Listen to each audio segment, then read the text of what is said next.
கோவை பாராளுமன்ற தொகுதி வாக்காளர் பெருமக்களுக்கு சிறப்பு வணக்கம். இன்னும் 2 நாள்ல நீங்க எல்லாம் ஓட்டு போட போறீங்க. ஓட்டு போடும்போது பாத்தீங்கன்னா சிந்தித்து வாக்களிக்கணும். என்ன காரணம்னா, நீங்க போட போற ஓட்டு கோவை பாராளுமன்ற தொகுதிக்கான வளர்ச்சிக்கான ஓட்டா இருக்கணும். ஏன் அதை சொல்றேன்னா, நிறைய கட்சி எல்லா கட்சி நான் ஒரு மேனிஃபெஸ்டோ தரேன், உங்களுக்கு இது பண்றேன் அது பண்றேன், நிறைய பேர் நிறைய சொல்றாங்க. இல்லை எது உண்மை எது பொய்ன்னு நம்ம எப்படி கண்டுபிடிக்கிறது? ரொம்ப மிக மிக அவசியம். ஏன்னா நம்ம பாஸ்ட்ல பார்த்துருக்கோம், திமுக வாங்கினாலும் பாஜக வாங்கினாலும் நிறைய பொய்யை சொல்லிட்டு அப்புறம் வாக்கு வாங்கினதுக்கு அப்புறமா எட்டி பார்க்காம இருந்திருக்கிறாங்க. இப்போ இது முக்கியமா நம்ம கவனிக்க வேண்டியது என்னன்னா, வாயில சொல்லும் போது என்ன வேணா சொல்லலாம், பொய் செயல்ல என்னங்கிறது நம்ம பார்க்கணும். ஒரு பக்கம் இப்ப திமுக டிஆர்பி ராஜா வந்தாலும் திமுக ஓட்டு கேட்கிறாங்க.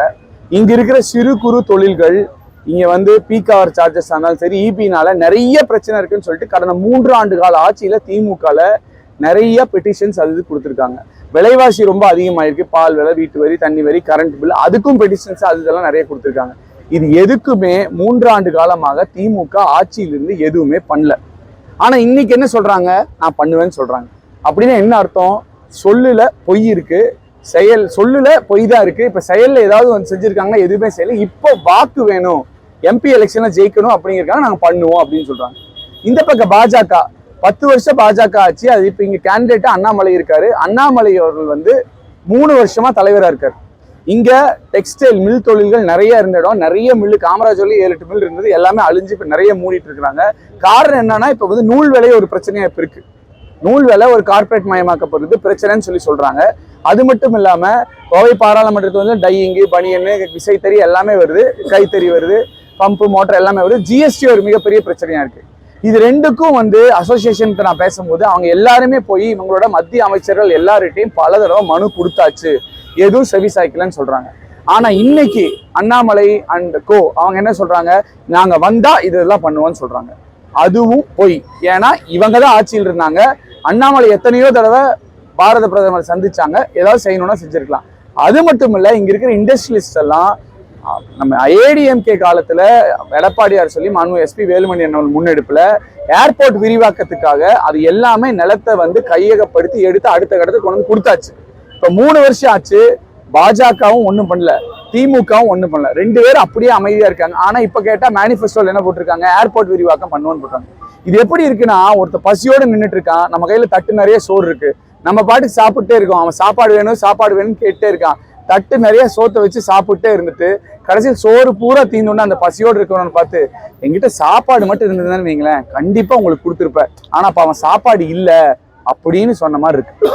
இந்த 2 கட்சிகளுமே பாஜகவா இருந்தாலும் திமுகவா இருந்தாலும் இப்போ பிரசண்டா 2 பேரும் எம்பி ஆகணும், அவ்வளவுதான். அதுக்காக மட்டுமே முன்னிறுத்தி பண்றாங்களே தவிர இது வரைக்கும் கோவை மாவட்ட மக்களுக்கு எதுவுமே பண்ணல.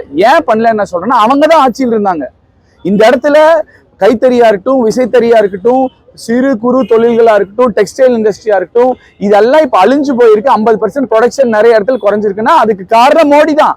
ஏன்னா ஜிஎஸ்டினால அவர் தான் அழிச்சாரு. கோயம்புத்தூர் தொழிலையே அழிச்சது மோடி தான். அதுக்கு எதுவுமே வாய் திறக்காம 3 வருஷமா சும்மா இருந்தா அண்ணாமலை தான். இந்த பக்கம் அதே மாதிரி பாத்தீங்கன்னா இபி பில்லு, பீக்கர் சார்ஜஸ்னால தொழில்கள் நிறைய அழிஞ்சு போனது, அதுக்கு காரணம் ஸ்டாலின் தான். அதுக்கு வாய் திறக்காம இருந்தங்காட்டி ஸ்டாலின் தான் காரணம், இவங்க 2 பேரும் தான் காரணம். ஆனா இப்ப இது சம்பந்தமே இல்லாத மாதிரி இப்ப பண்றாங்க. நான் என்ன கேட்கிறேன்னா, எத்தனை தொழில்கள் கடன் வாங்கி நடத்தி கோவை மாவட்டத்துல ஏழை எளிய மக்களா இருக்கட்டும், வேலை செய்யறவங்களா இருக்கட்டும், முதலாளிகளா இருக்கட்டும், 1000 தறி ஓடிட்டு இருந்ததா இப்ப 100 தறி ஓடுதுங்கிறாங்க. ஸ்கிராபுக்கு போச்சுங்கிறாங்க, அழுகுறாங்க, தாய்மார்கள் அழுகுறாங்க, தொழில் நடத்துறவங்க அழுகுறாங்க. இதெல்லாம் பண்றப்ப உங்களுக்கு ஒன்றும் தெரியல. மக்கள் எப்படியோ சாகட்டும், எப்படியோ போகட்டும் இருந்தீங்க.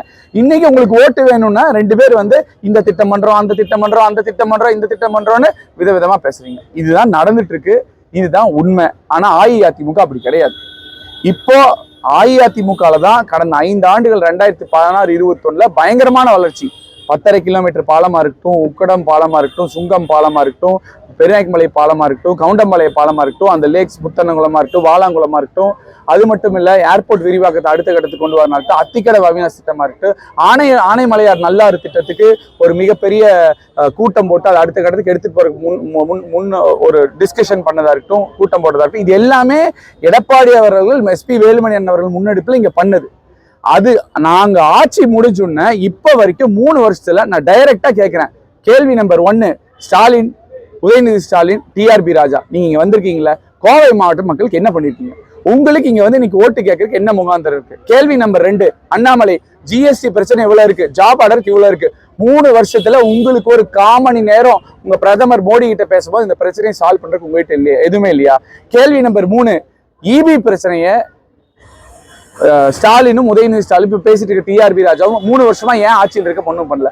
கேள்வி நம்பர் 4, அண்ணாமலை, இந்த த்ரெட் பிரச்சனை இங்க இருக்குது, அதனால த்ரெட் வேலைனால இதெல்லாம் கைத்தறி பாதிக்கப்பட்டு டெக்ஸ்டைல்ஸும் பாதிக்கப்பட்டிருக்கு, ஏன் நீங்க பண்ணல? கைத்தறியில சொல்றாங்க கூலியே இவ்வளவுதான் ஃபிக்ஸ் பண்ணிருக்காங்க, அதிகம் பண்ணணும்னு சொல்றாங்க. இது ஒவ்வொன்றும் எடுத்து என்னால ஒவ்வொன்றை பத்தி 1 மணி நேரம் பேச முடியும். இதெல்லாம் கேள்விகளை அவங்க முன்னாடி வின் வைக்கிறேன்.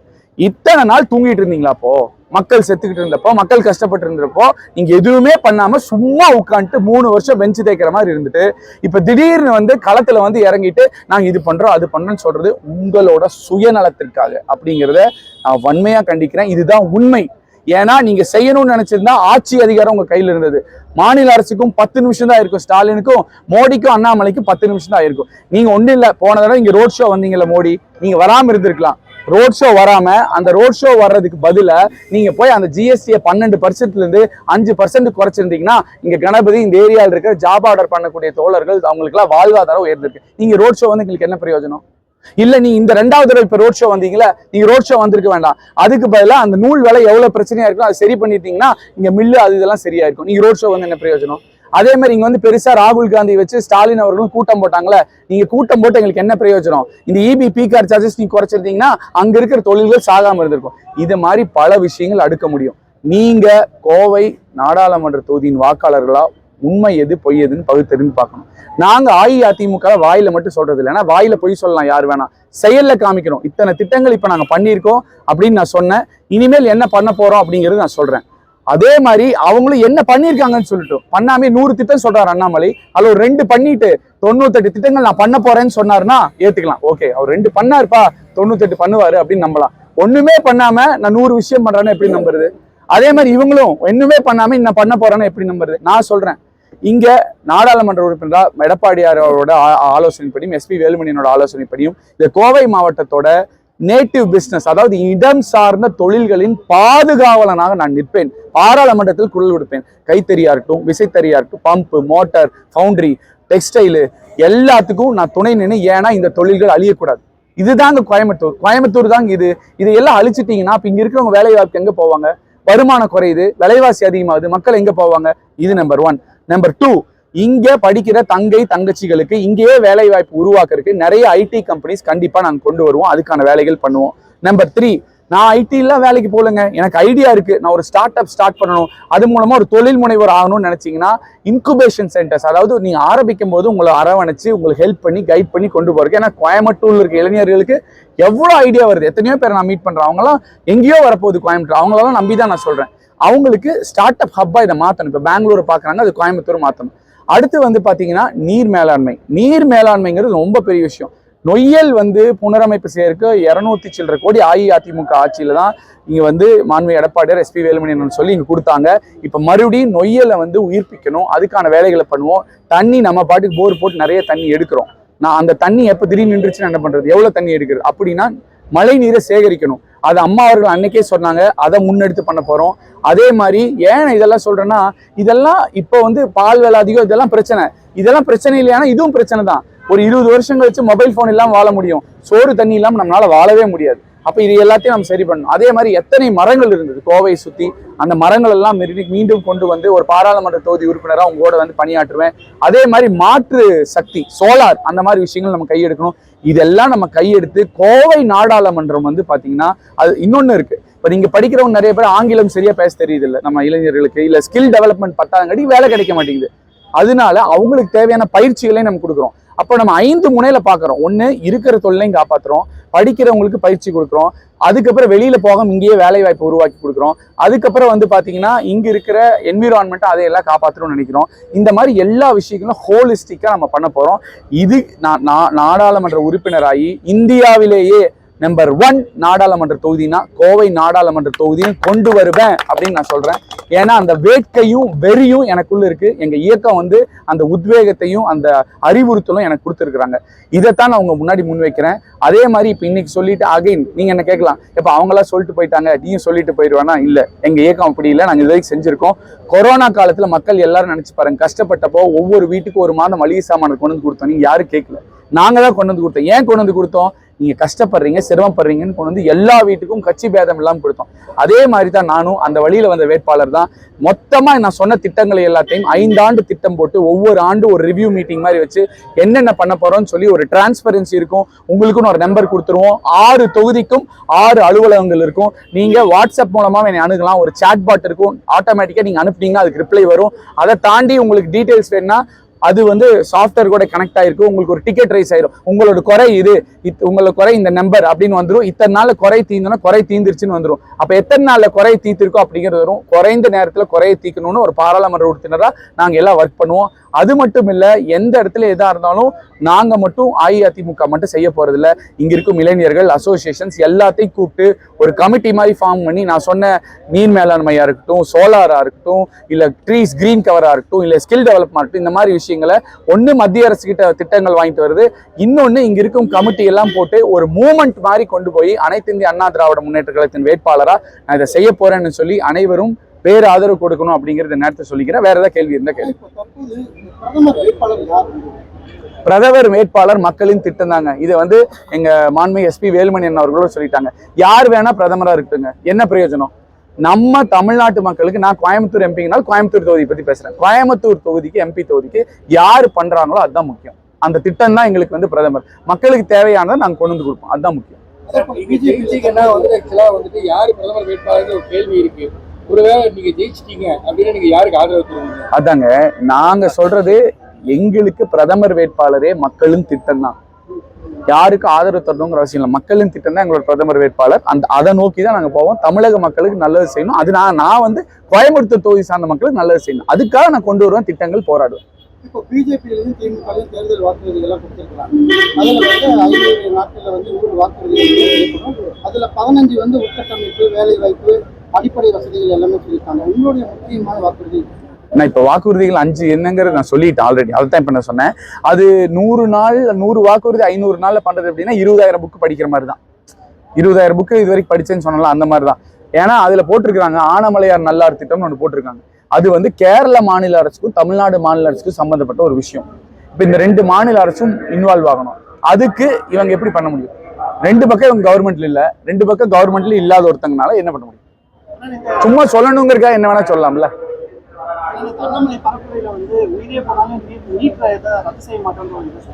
அதுதாங்க இப்ப அவங்க வந்து பாத்தீங்கன்னா முடியாது அப்படின்னா ரத்து செய்ய முடியாது, ரத்து செய்ய முடியாது, ரத்து செய்ய மாட்டோம்.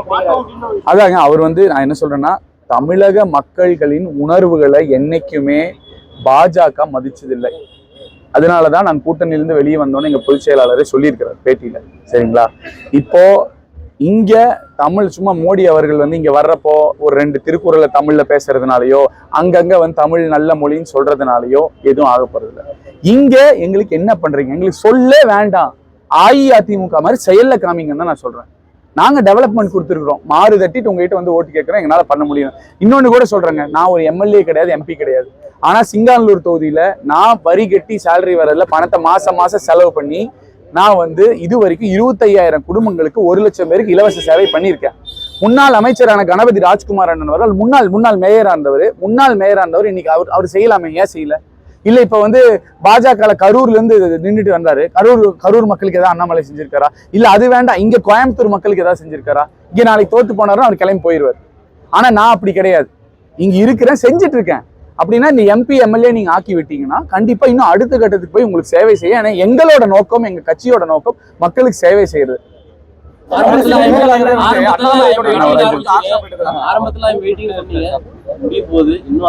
இல்லைங்க, அதுவும் நான் தெளிவுபடுத்தணும். இந்த சேம்பர் ஆஃப் காமர்ஸ் மீட்டிங்க்கு என்ன கூப்பிட்டாங்க. அன்னைக்கு வந்து எனக்கு டேட் இல்லை, அவங்க டேட் ஃபிக்ஸ் பண்ணிட்டு தான் கூப்பிட்டாங்க. பல்லடத்துல நம்ம 30 பாயிண்ட் அப்ரூவல் வாங்கிருந்தோம். நான் சொன்னேன் இந்த மாதிரி பாயிண்ட் இருக்கு, வேற டேட் வச்சுக்கலாமான்னு கேட்டேன். அவங்க மாற்ற முடியாதுன்னு சொன்னாங்க. பரவாயில்லைங்கன்னு எங்க சார்ந்த ரெப்ரஸன்டேட்டிவ் ஒருத்தர் போயிட்டார். அங்க அண்ணாமலை வருவாரா, இல்ல அவங்க கட்சியில இருந்து யாரு வருவாங்க, இல்ல திமுக இருந்து யாரு வருவாங்கன்னு எனக்கு தெரியாது. நான் அண்ணாமலையோட ஐ எம் வெயிட்டிங், வாங்க பேசலாம்னு சொல்லி 10-15 நாள் ஆச்சு. அதுக்கு பதில காணோம். சம்பந்தமே இல்லாம நான் வரலங்கிறது தெரிஞ்சுட்டு அங்க வந்து அட்டன் பண்ணிட்டு அந்த ஃபங்க்ஷன் ஓடி போயிட்டு அதுக்கப்புறம் நான் வந்தேன் அவர் பேச வரலன்னு சமூக வலைதளத்துல போடுறது வந்து கோழைத்தனத்தை தான் காமிக்குது. நான் இன்னைக்கு கூட போட்டிருந்தேன், இப்ப கூட சொன்னேன், நேத்து கூட ட்விட்டர்ல போட்டிருந்தேன். இன்னைக்கு டைம் சொல்லுங்க, டேட் சொல்லுங்க, நான் ஒத்தால வரேங்க, நான் வந்து பேச தயார். அவரே சொல்லிட்டு இடம் அவர் சொல்லல, அவர் சொல்ல மாட்டாரு. ஏன்னா கோயம்புத்தூர் பத்தி அவருக்கு என்ன தெரியும்? இந்திய கூட்டணி ஆட்சிக்கு வந்ததுக்கு அப்புறம் கேஸ் 500 ரூபா, பெட்ரோல் 25 ரூபா, டீசல் 65 ரூபாய்க்கு அறிவிப்பாங்க. இது முடியுமா, சாத்தியமாகும்? இல்லைங்க, எல்லாரும் வாயில் என்ன வேணா சொல்லாங்க, செயல் என்னங்கிறத பார்க்கணும். அதுதான் என்னோட பதில், ஒரே பதில் அதுதான். இப்ப நீங்க வந்து என்ன வேணா சொல்லலாம். கல்வி கடன் ரத்துன்னு திமுக சொன்னாங்க, பண்ணாங்களா? வந்தோன்னு 1000 ரூபாய் எல்லாருக்கும் சொன்னாங்க. ஆனா எத்தனை மாசம் கழிச்சு கொடுத்தாங்க, எத்தனை பேருக்கு கொடுக்காம விட்டாங்க? வேற ஏதாவது இருக்கு? இன்னைக்கு லாஸ்ட் டே முடிச்சிருவோம்.